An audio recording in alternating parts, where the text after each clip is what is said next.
Berliner tuba. This is great. In Berlin. So today we are going to the Berliner Tuba, which is arguably one of the greatest tuba repair shops in Europe, and definitely one of the best brass shops in Berlin. Hello! Hey Jake, how you doing?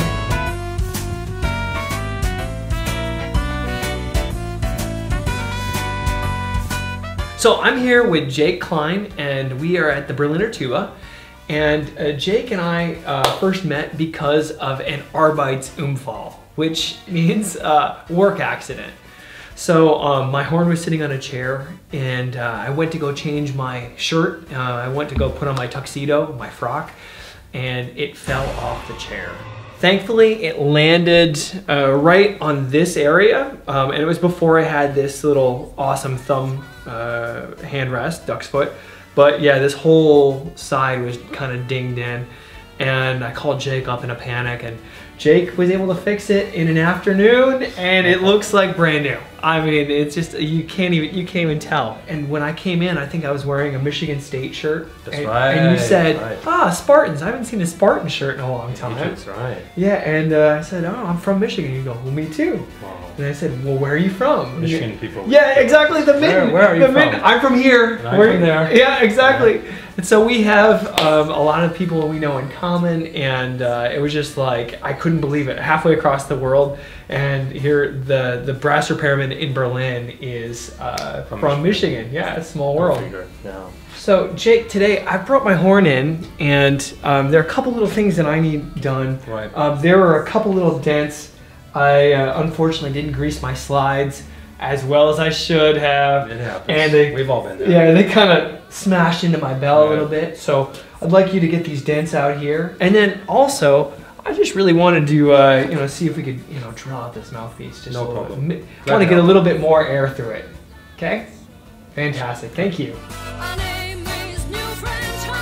Okay, so we have one right here. Just have a bit of contact. This is a special machine. Unfortunately, I think I might be one of the only people in Germany who has one of these, which is really a bit of a shame. Basically allows you to do extremely fine work without physically really tiring yourself out. There we go, okay, the bell is very soft. There's one right over that.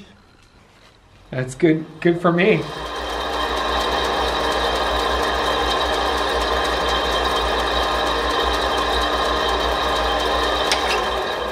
I mean, that was it. That's it. I want some like sparks or some metal bits flying everywhere.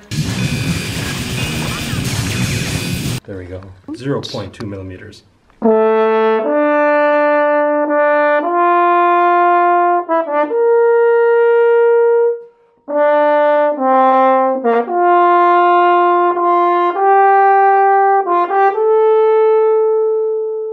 So, how did you move to Germany? Basically, I came to Germany following my wife, who was here studying. I came to Germany at first in Berlin, and I studied then in Hanover for a couple of years. Okay. After that, I moved to Berlin as a freelancer. I was a professional tuba player for a number of years, and I was the solo F tuba player in the Bundespolizei. It's sort of like playing in the U.S. Marine Band or the FBI orchestra, so to speak. But a lot more fun, right? There's a lot more partying. Time. Yeah, it was fantastic. A lot of music, a lot of fun. Basically, our job was to play mostly for social functions. Oh, okay. And we would be sort of a background orchestra, or we would play benefits concerts like at Christmas time, raising money for different charities and so on. So. Did you ever play for Merkel?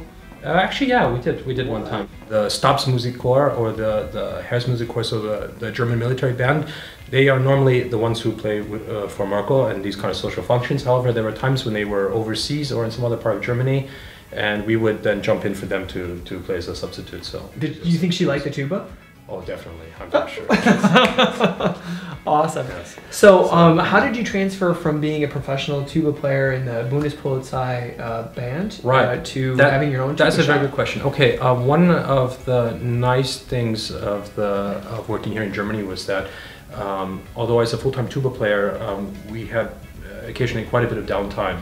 And for a lot of colleagues, it's a question of what do you do with your free time then. What I would do is I started just doing small repair work. I bought a few small tools, and I was working out of my kitchen. What would happen was I would fix my own tuba first, And then my colleague next to me, the bass trombone player, would say, "Hey, who fixed your tuba?" And I said, "I did it myself." "Oh, wow. Can you fix my bass trombone for me?" Yeah. I said, "Okay, fine." And then the next trombone player, and then the trumpets, and then so on. So you fixed everyone's horns, and, tubas, and trombones in the orchestra. And at some point it became, okay, this is getting very serious, then we had to go to the next step. So then I rented a shop space in Schöneberg. It wasn't very big, but it was a good start. And I started at half time, like 4 hours, 5 hours a day.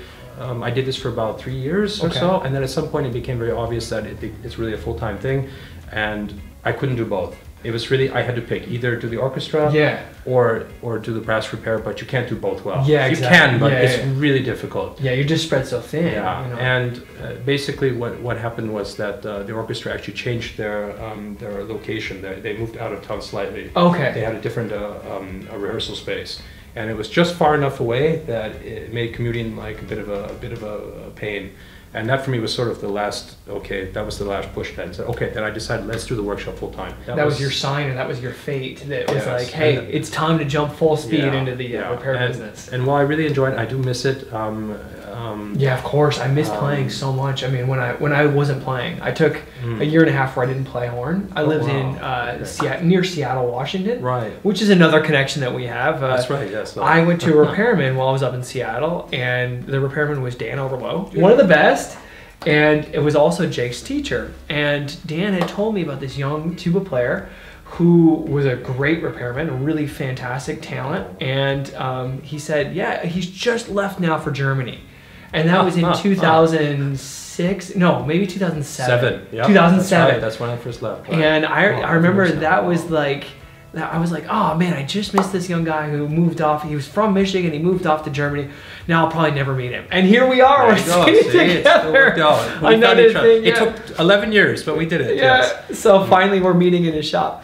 But yeah, for me, when I didn't play the horn, it was just like I was doing like office work, and I was working in a kitchen for a little bit, doing all these other things, right? Oh, and and then I decided like it was like a piece of me was missing, and I just had to get back into playing the horn. Exactly. And I'm sure, like for you, it's the same. And you just when you play now, it's probably you really enjoy it. You play for yourself, you play for fun, right? As opposed to like there's all this pressure, like oh my gosh, like I gotta play in Digital Concert Hall tonight. I mean, not like I'm ever like that, but. So tell me again, like, how did you start this shop? When I resigned from the orchestra, I had a question in my mind: will there actually be enough work?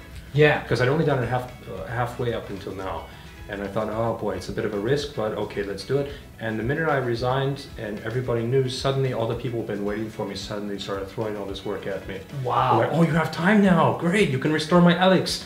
And then suddenly I'm sitting here wondering, what am I going to do because I have 1,503 sitting on my table being restored. Wow. It was to the point where it was so bad that particular month I had to literally write the number on each horn so you don't mix the parts up. It was a bit confusing. Oh my gosh. My old space was just too small. It was almost smaller than the room we're in here right now. Oh wow, yeah, that is a small everything. Space. And especially for all the tubas, right? It impossible. I have no idea how I fit everything in there. I still don't understand. But we started looking immediately then for new space. This opened up very quickly. We got very lucky, and the people living here are very okay with it. The lady who lives upstairs, her uncle used to be a professional tuba player. Wow. So she's very, very nice. So you have a tuba-friendly building, is what you're saying? Pretty much for the most part, yes. So, okay, it's just those trumpet players, they gotta stay, Yeah, not bad. I think tuba's worse because they hear it rattling the whole building. Oh my gosh. Trumpet, they will hear it upstairs or the next wall over, but tuba, it'll go through the whole house. So this building came open, and it was just the right space. I mean, it was a tuba-friendly building, and it's huge. We moved in, and it's such a luxury to have the space. That's when it was something like, okay, we have the space, we can think about actually making new instruments now. Wow. You suddenly have the capability for larger machinery, like you saw the different lathes, and actually behind you also, there's a lot of new machines that are coming in. Yeah, wow. Those look pretty old for new machinery. Well, it's interesting. It's a long story. But the old machines are good, right? Actually, some of them are really fantastic. Really nice. Yeah. So I'm actually very happy with those. Yeah. So what do you make in house? We have two main projects we're concentrating on right now. One of them is the Berliner Tuba, which you saw. Yeah. Basically, we're doing recreations of these early Romantic tubas. Okay. These tubas have not really existed since around the turn of the century, and one part of the workshop here is to actually bring these back into modern production and offer a modern version of them. Okay, say when Brahms was here in Berlin conducting the Requiem or his Second Symphony, what was the tuba like? What did it sound like? Wow. And this is obviously something quite different than, say, a modern Kaiser tuba or whatever you're using. Yeah. This is one of the standard orchestra tubas used in Germany. And just to compare the size, just to show you the size of these. Wow. The difference. So you can imagine the sound is something quite different. Yeah. I mean, you can literally fit that in there and it's gone. You won't find it. That's crazy.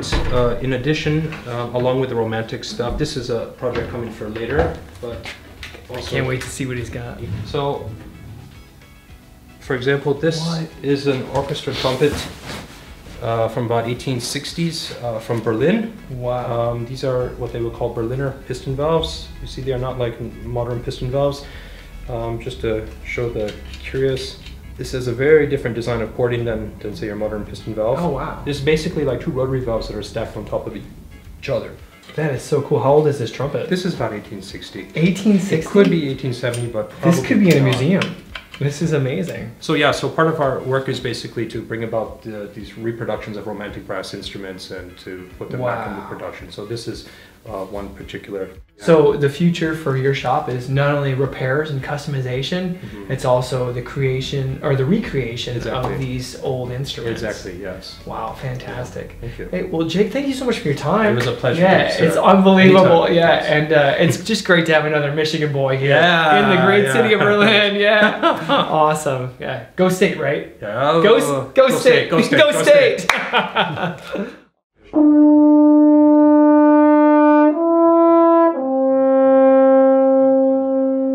It's only fitting to play a tuba in a tuba shop.